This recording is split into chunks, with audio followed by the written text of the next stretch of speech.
हरियाणा विधानसभा चुनाव के नतीजे पर मायावती ने कहा कि कांग्रेस के इंडिया गठबंधन ने संविधान आरक्षण बचाओ के नाम पर दलितों को बरगलाकर वोट हासिल किया। उन्होंने कहा कि हरियाणा में जाट समाज बीजेपी से खुश नहीं थे और इस बार अधिकतर वोट कांग्रेस को चला गया। इनकी जातिवाद सोच से बीएसपी को वोट नहीं मिला, जबकि दलित वोट इनेला को चला गया। मायावती ने कहा हरियाणा में जाट समाज की मानसिकता दलितों के प्रति नहीं बदली। मायावती ने कहा कि जाट समाज के जातिवादी लोगों ने बीएसपी को वोट नहीं दिया। हरियाणा के जाटों को यूपी के जाट समाज के पदचिन्हों पर चलना चाहिए। मायावती ने कहा कि यूपी में जाट समाज ने अपने जातिवादी मानसिकता को काफी हद तक बदला है। वे बीएसपी से एमएलए और मंत्री भी बने हैं। हरियाणा के जाट को यूपी के जाट समाज की तरह जातिवाद मानसिकता को जरूर बदलना चाहिए, ये उनकी तरफ से कहा गया है। हरियाणा प्रदेश में जल्दी ही विधानसभा के हुए आम चुनाव में हमारी पार्टी इन और भी हथकंडों व षड्यंत्रों आदि से अपने लोगों को पूरे तौर से बाहर नहीं निकाल पाई, जिससे पार्टी को इन दोनों राज्यों के चुनाव में भी यहाँ काफ़ी कुछ नुकसान उठाना पड़ा है। ऐसी स्थिति में अब अपनी पार्टी के लोगों को बीच बीच में व इनके ऐसे सभी हथकंडों एवं षड्यंत्रों से भी सावधान करते रहना बहुत जरूरी है। और रायबरेली में एक बार फिर से रेल ट्रैक के साथ छेड़छाड़ का मामला आया। सोमवार रात यहां से गुजर रही मालगाड़ी का अगला हिस्सा रेल लाइन के बिल्कुल करीब पड़े स्लीपर से टकरा गया था। मालगाड़ी के ड्राइवर ने ट्रेन रोककर स्लीपर को किनारे लगाने के बाद गाड़ी को आगे बढ़ाया था। जीआरपी थाना इंचार्ज विनोद कुमार कुशवाहा के मुताबिक आरपीएफ ऊंचाहार ने इस मामले में मुकदमा दर्ज किया है।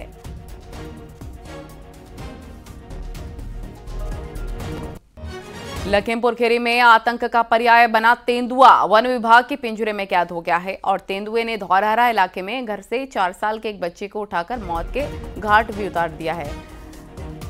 अब तेंदुए के पकड़े जाने से लोगों ने राहत की सांस ली। पकड़े लोगों के मुताबिक, जिन लोगों ने पकड़ा है उसको, उनके मुताबिक पिछले 3 महीने से तेंदुए ने आतंक मचा रखा था। लोगों ने जब कल शाम तेंदुए को देखा तो वन विभाग को इसकी सूचना थी। रात को वन विभाग ने 2 पिंजरे लगाए, बकरे बांधे। बकरे के शिकार करने के चक्कर में तेंदुआ फंस गया।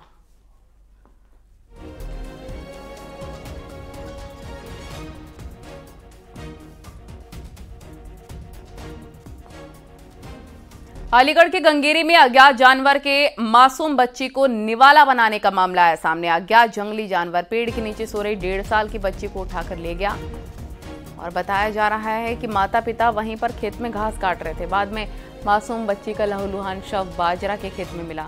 ग्रामीण समझ नहीं पा रहे थे कि हमले वाला भेड़िया है या फिर कोई सियार। वन विभाग की टीम जांच पड़ताल में जुटी हुई है।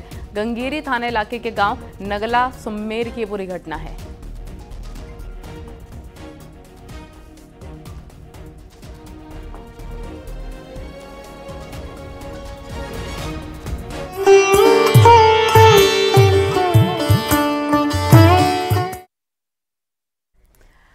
और अयोध्या की रामलीला में बड़े बड़े फिल्म स्टार और टीवी कलाकार हिस्सा ले रहे हैं। राम मंदिर उद्घाटन के बाद नवरात्रि की पहली रामलीला है और यही वजह है कि इस बार रामलीला देखने के लिए लोगों का उत्साह ज्यादा बढ़ गया है। किरदार से लेकर संवाद तक हर दृश्य लोगों को मंत्रमुग्ध कर रहा है। देखिए।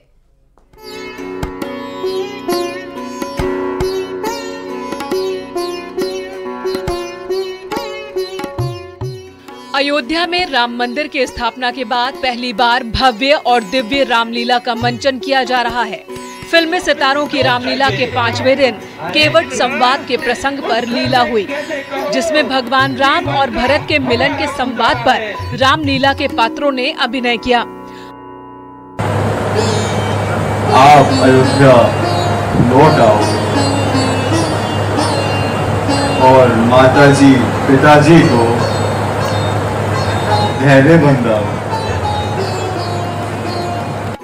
अयोध्या में हो रही रामलीला में बड़ी संख्या में श्रद्धालु पहुंच रहे हैं। अयोध्या की रामलीला के अध्यक्ष ने बताया कि अयोध्या की रामलीला का ये 6ठा संस्करण है और राम मंदिर के निर्माण के बाद पहला संस्करण है, जिसे देश में ही नहीं बल्कि विदेशों में भी दिखाया जा रहा है। कई सैटेलाइट चैनल्स पर इसका सीधा प्रसारण हो रहा है। तकरीबन 41 करोड़ लोगों ने पिछले साल का रिकॉर्ड तोड़ते हुए अब तक अयोध्या की रामलीला को देखा है। पिछले वर्षों के सारे रिकॉर्ड टूट गए। 42 से ज़्यादा देशों में अयोध्या की रामलीला को दिखाया जा रहा है। कनाडा, मलेशिया, सिंगापुर, क्या कहते हैं आपका अमेरिका, लंदन, जर्मनी, स्विट्ज़रलैंड और करीबन 45 से ज़्यादा सैटेलाइट चैनल्स को लाइव दिखा रहे हैं। ये मेरे लिए सौभाग्य की बात है और ये सब कुछ दूरदर्शन, यूट्यूब और सोशल मीडिया की वजह से हो पाया है कि आज हम लोग 41 करोड़ से ज़्यादा अयोध्या की रामलीला को दुनिया के कोने कोने में राम भक्त देख रहे हैं। अयोध्या की रामलीला में इस बार के मिस यूनिवर्स इंडिया 2024 रिया सिंघा और बिंदु दारा सिंह भी किरदार निभा रहे हैं। गोरखपुर के सांसद रवि किशन और भोजपुरी गायक मनोज तिवारी भी रामलीला के अलग अलग पात्रों का अभिनय करेंगे। रामलीला में भगवान राम और माता सीता की भूमिका निभा रहे कलाकारों का कहना है कि इस बार उनके अंदर एक विशेष उत्साह है। रामलीला के मंचन से पहले उन्होंने मंदिर में जाकर रामलला के दर्शन किए थे और आशीर्वाद लिया था। मतलब ये मेरे लिए क्या मतलब सभी के लिए एक बहुत बड़ी बात है कि और स्पेशली मेरे लिए तो बहुत ही बड़ी बात है कि मैं अयोध्या में जो कि प्रभु श्री राम की नगरी है, मैं उसमें प्रभु श्री राम का किरदार निभा रहा हूँ। राम मंदिर के मैंने दर्शन किए और राम मंदिर बहुत ही अच्छा बना है और रामलला की मूर्ति इतनी ही प्यारी है जिसकी जितनी तारीफ जितनी करो उतनी कम है। प्यारा लग रहा है। यहाँ का जो एनवायरनमेंट है बड़ा पॉजिटिव है और यहाँ के लोग हमारे जो को एक्टर्स है वो भी बड़े सपोर्टिव है और बहुत ही मज़ा आ रहा है इस टीम के साथ काम करके।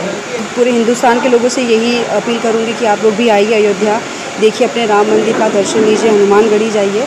अयोध्या जो पहले था अब वो रहा नहीं, बहुत ही बदल चुका है। रामलला के भव्य मंदिर में विराजमान होने के बाद फिल्मी जगत और टीवी के कलाकारों का उत्साह देखते ही बन रहा है। देखिए ये बहुत ही सुखद अनुभव है। मैं बहुत सौभाग्यशाली समझती हूँ खुद को कि राम जी की नगरी में मुझे राम जी की माता का किरदार निभाने का मौका मिल रहा है। रामलला के मंदिर का उद्घाटन भी हो चुका है, रामलला की मूर्ति प्रतिष्ठित हो चुकी है, तो उनकी एक उपस्थिति एक अलग ही जोश भर रही है हम लोगों में। तो एक अलग ही उल्लास का अनुभव है ये और मैं बहुत ही प्रसन्न हूँ।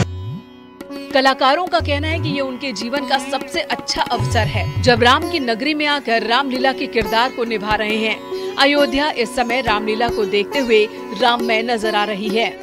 Bureau report, news 18।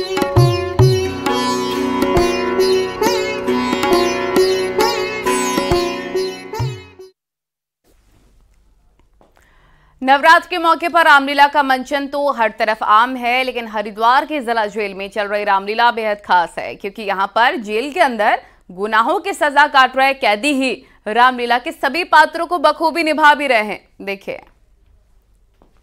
गगन तलक रचना सारी मुझ में है, मुझसा पंडित मुझसा योद्धा संसार में कोई। हरिद्वार की जिला जेल का नजारा इन दिनों बेहद खास है। अनुचित था भ्राताश्री।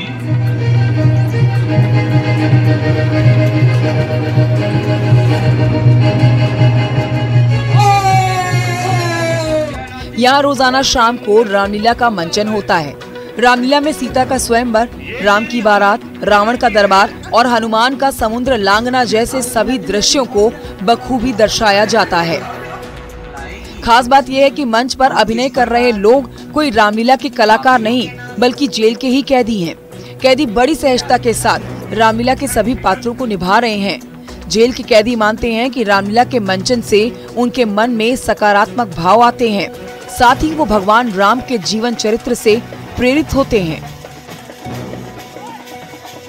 जैसे मैं राम का किरदार कर रहा हूँ उस तरीके से कि मुझ में भी खुद बहुत सुधार आया है। मेरी भी यही मन में गणना है कि अब मैं जाके बाहर जाके कोई अपराध नहीं करूँगा। ऐसा जैसे राम का जीवन है बिल्कुल ऐसे ही जीवन व्यतीत करूँगा।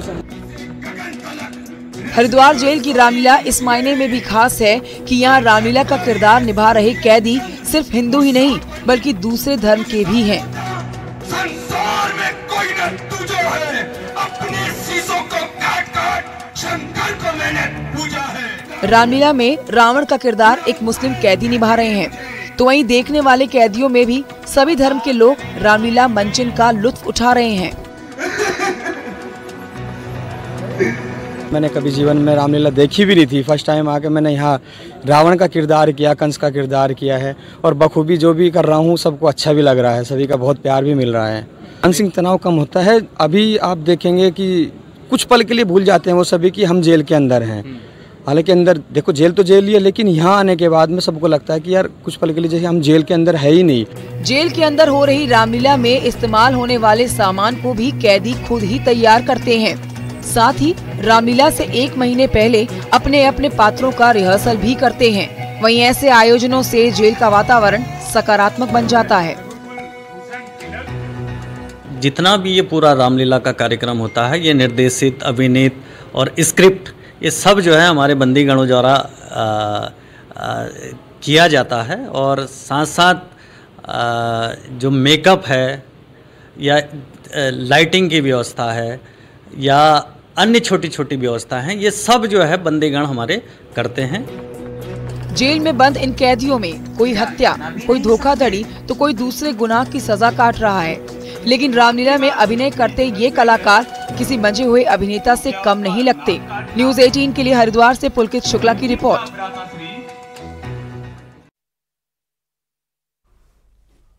और लखनऊ में भिटौली क्रॉसिंग के पास गोदाम में आग लग गई है। आग लगने की सूचना पर स्थानीय पुलिस और दमकल की 2 गाड़ियां मौके पर पहुंची। कड़ी मशक्कत के बाद आग पर काबू पा लिया गया है।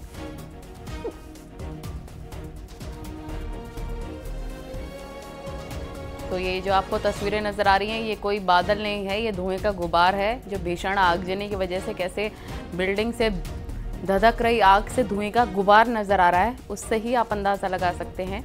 आसमान में हर तरफ धुआं ही धुआं। भीषण आगजनी भिटौली क्रॉसिंग पर लगी है।